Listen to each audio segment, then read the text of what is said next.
Assalamualaikum warahmatullahi wabarakatuh. Waalaikumsalam warahmatullahi wabarakatuh. Bismillahirrahmanirrahim. Alhamdulillahi rabbil alamin. Wa bihi nasta'inu ala umuri dunya waddin. Wassalatu wassalamu ala sayyidina Muhammadin khatamil anbiya'i wal mursalin wa ala alihi wa ashabihi ajma'in. Amma ba'du. Rabbi shrah li sadri wa yassir li amri. Wahlul 'uqdatam min lisani yafqahu qawli. Allahumma zidna ilma. Allahumma anfa'na bima 'allamtana. Wa'allimna yanfa'una innaka antal alimul hakim.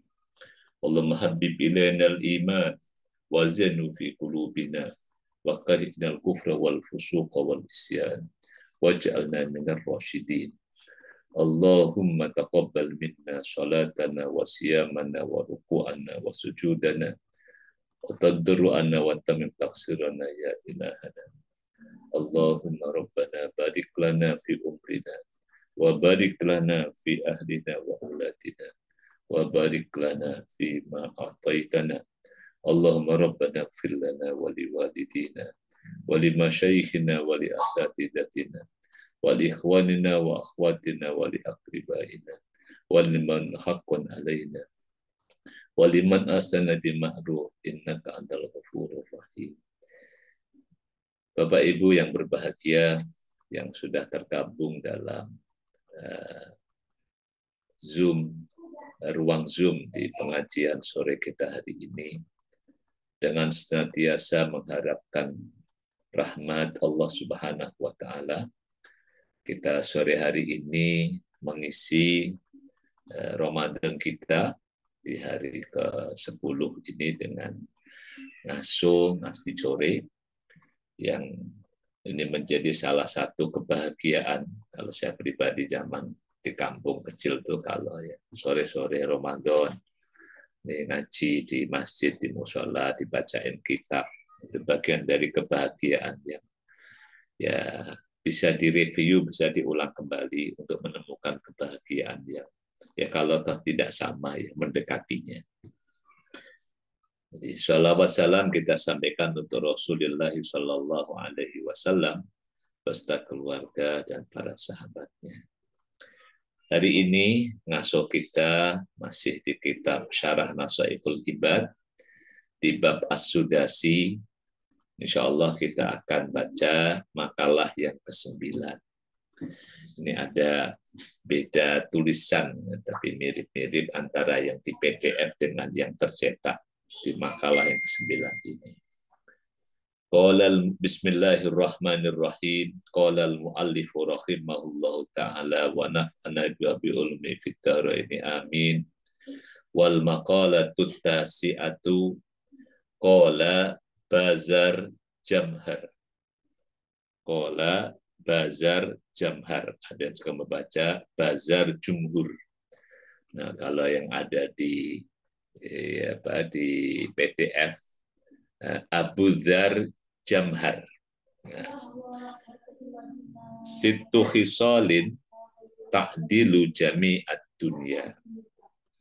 At-ta'amul mari'u wal waladus salihu waz-zawjatus salihatul muwafiqatu wal kalamul muhkamu wa kamalul aqli wasihhatul badani.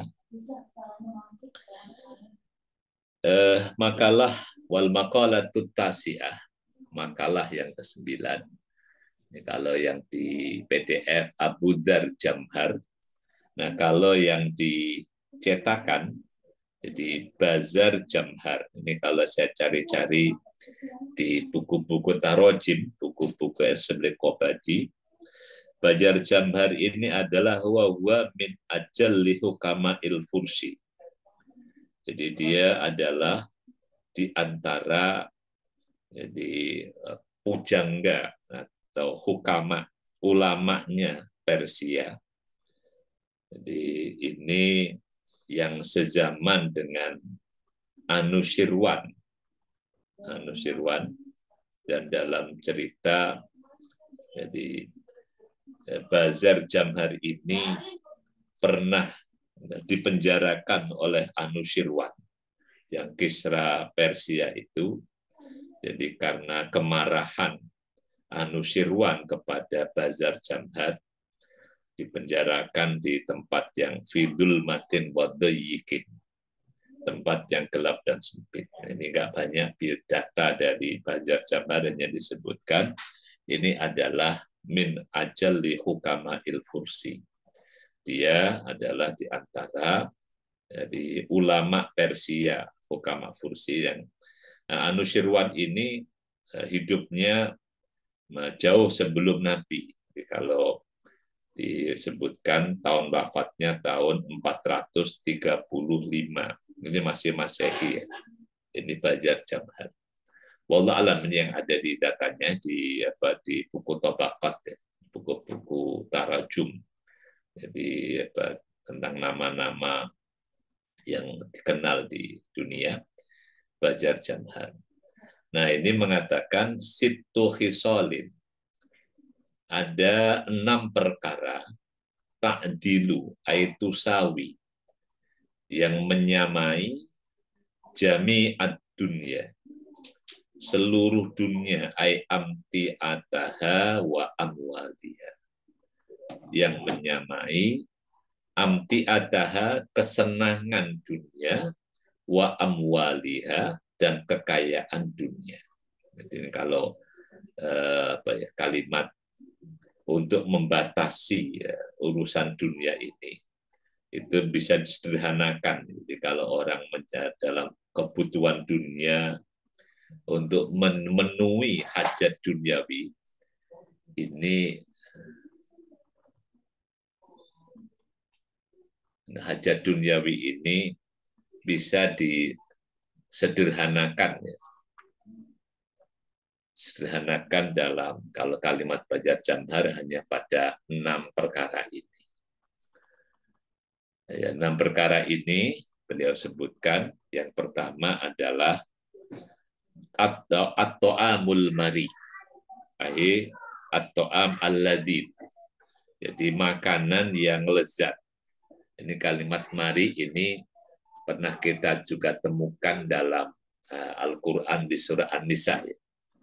Jadi fakuluhu hani ammari'a. Jadi maka makanlah dengan enak, dengan nyaman. Jadi ini biasanya kalau sudah ketemu makanan yang cocok, ya dunia udah selesai lah. Jadi di antara hajat duniawi itu, ya yang pertama ini yang juga nggak bisa dipungkiri, karena ini adalah hajat biologis manusia, hajat untuk mendapatkan makanan. Nah, begitu ketemu dengan makanan almari, makanan yang lazid, ya ini udah selesai lah urusan dunia itu. Nah, masalah lazid ini kan juga sangat variatif. Jadi ada yang dianggap lezat di satu tempat, tapi nggak dianggap lezat di tempat yang lain. Ada yang lezat di satu masa, tidak dianggap lezat di masa yang lain. Ini sangat relatif, ya. Jadi ini tapi secara umum kalau yang thayyib, makanan yang baik, itu juga ada standarnya yang bisa kita pahami, kita baca dalam berbagai macam bangsa. Jadi tapi secara umum, ya. Jadi manusia itu urusan dunianya yang mendasar telah terpenuhi kalau ketemu dengan at-ta'am al-mari, ketemu dengan makanan yang lezat, makanan yang nikmat. Itu yang pertama. Yang kedua, dunia juga dianggap sudah selesai kalau sudah menyamai seluruh kesenangan dunia adalah wal waladus sholih. Jadi wal waladus sholih, anak yang soleh. Ini juga ada dalam hadis Nabi, jadi sampai menjadi aset, ya. Setelah bahkan orang nggak di dunia lagi, adalah waladun sholihun yad'u lahu. Jadi as-soleh ay albar liwalidayhi. Jadi kalau penjelasan Syekh Nawawi, soleh yang dimaksudkan adalah yang berbakti kepada kedua Ya, orang aku tuanya. masuk kelas dulu. Jadi, tidak cukup Kelas agama. bahwasanya anak soleh itu yang misalnya karena prestasi akademik, prestasi-prestasi dalam kompetisi, tapi yang juga sangat penting bagi orang tua. Jadi anak soleh itu ya albar liwalidai, albar biwalidai, yang paling berbakti kepada kedua orang tuanya. Makanya sering kita temukan ada tulisan-tulisan orang yang berharap anak soleh itu dengan cara anak berpendidikan tinggi, berpendidikan yang bahkan misalnya pendidikan luar negeri dan sebagainya. Tapi ketika kemudian saat orang tua memerlukan kehadiran anak itu untuk hajatnya dan sebagainya tidak terpenuhi, maka ada muncul penyesalan, ada muncul kekecewaan. Jadi ya, anak sudah diurus, dibesarkan, dididik dan sebagainya, pada saat orang tua memerlukan, jadi tidak bisa memberikan pengabdian kepada orang tuanya. Jadi ini ya tentu dengan proses pendidikan, proses pembiasaan yang baik. Nah, kalau ada ungkapan birru abaakum ya birrukum abnaukum. Jadi salah satu kiat untuk mendapatkan anak yang berbakti, kalau yang diungkapkan adalah karena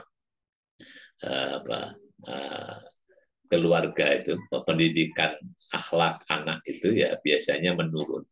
Maka ada ungkapan, Allah hadis apa bukan, dan saya ingat ungkapan itu menarik. Berbaktilah kalian kepada orang tua kalian, maka anak-anak kalian akan berbakti kepada kalian. Jadi karena memang dalam pendidikan keluarga itu ada hal-hal yang ya enggak ini ya, kadang susah dipecahkan secara logis. Misalnya ada anak cucu yang tidak pernah ketemu dengan kakeknya, tetapi kemudian ya anak cucu itu bisa dianggap mewarisi. Sampai kemudian orang menyebut itu kok persis kakeknya, persis mbahnya, persis. Nah, padahal dia nggak pernah ketemu.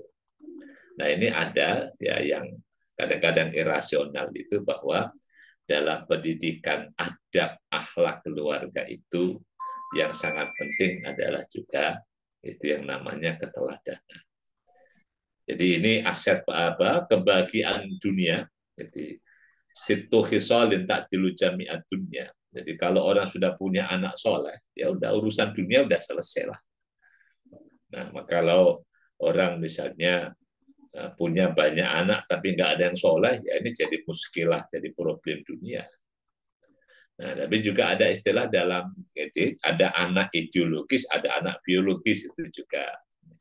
Jadi kayak misalnya orang yang ditakdirkan Allah tidak dikaruniai anak, tetapi kemudian Allah persiapkan orang itu untuk menjadi orang yang berjasa bagi kedewasaan dan pertumbuhan anak. Misalnya dalam salah satu penjelasan di antara jasa besar Asiyah istri Fir'aun itu adalah jadi kehadirannya untuk merawat Nabi Musa, sehingga Nabi Musa bisa mendapatkan asupan gizi istana karena ada keberadaan Asiyah istri Fir'aun.